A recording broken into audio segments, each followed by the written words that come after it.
Welcome. We're taking a deep dive today into zero-shot prompting, specifically for large language models. Now, for those of us really working in generative AI, this is, well, it's a foundational technique, right? We need to grasp it fully, not just the basics, but its actual power and, frankly, its limitations too. So our mission, if you will, is to really dissect zero-shot prompting. What makes it work? How effective is it? And crucially, where does it kind of fall short in practice? This isn't going to be a one-on-one session. We're aiming for a more technical, insightful chat for prompt engineering experts. Exactly. And it's probably best to start with, well, what is zero-shot prompting? Fundamentally, it's giving an LLM clear instructions in natural language.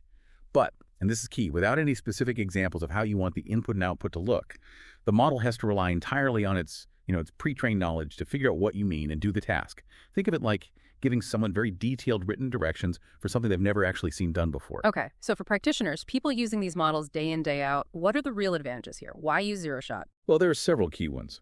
First, you're directly tapping into that massive knowledge base the model already has. That's huge if you need quick insights on, well, almost anything. Second, it's generally simpler to construct the prompt. Compared to, say, few-shot, where you have to provide examples, that saves valuable time, which is always good. And third, using natural language gives you a lot of flexibility. You can get quite nuanced in how you ask the model to do something. It often works surprisingly well for common or straightforward tasks, the kind experts often need to do quickly. Right, that makes sense. But when we actually go to implement this, what are the critical things practitioners need to keep front of mind? Number one definitely is the clarity and precision of your instructions. Ambiguity is the enemy here. It leads to, well, unpredictable results. Also, breaking down complex goals into smaller, more manageable steps. That usually gives you better, more consistent output. You also need to make sure all the necessary parameters for the task are right there in the prompt. Don't assume the model knows. Oh, and if you need the output in a specific structure, like a table or JSON, you absolutely have to specify that format. Useful tips. Okay, let's talk about suitability. When is zero-shot the right tool for the job, and when should we maybe reach for something else? Right. Zero-shot really shines for tasks that are, let's say, common or have standard ways of doing them, things the model likely saw a lot of in its training data. Think about tasks with really well-defined goals, where it's obvious what success looks like. That aligns well with needing measurable outcomes. But it might struggle with highly specialized tasks, things with very specific jargon the model hasn't seen much, or complex formatting needs, or domains where, frankly, the base model just doesn't have that deep, nuanced understanding. That's where you'd start thinking about few-shot or maybe even fine-tuning. Okay, so let's say we've used a zero-shot prompt, we've got some output. How do we as experts handle quality control? How do we know if it's actually good enough? Yeah, verification is crucial. First, does the output consistently meet the requirements you set out? Check it carefully. It's also a good idea to run the same prompt a few times. See how consistent the results are. Is it reliable, or does it vary wildly?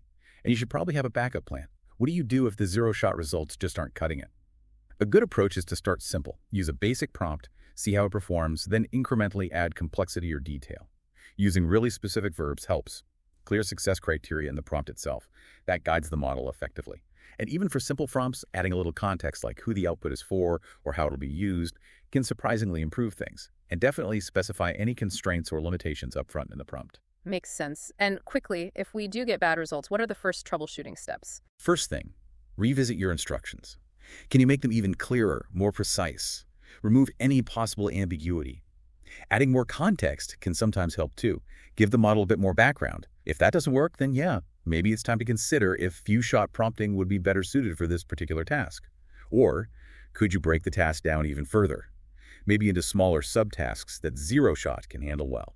So it really sounds like zero-shot, while it seems simple on the surface, is actually a pretty potent starting point for experts working with LLMs. Efficient, too. Absolutely. It's powerful, efficient for the right tasks. And really understanding its nuances, both strengths and weaknesses, gives you a solid base for moving on to more advanced prompting techniques.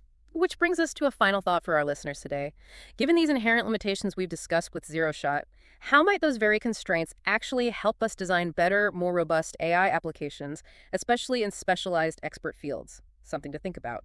We encourage you to check out any further reading or research papers mentioned for a deeper technical dive. Thanks for joining us.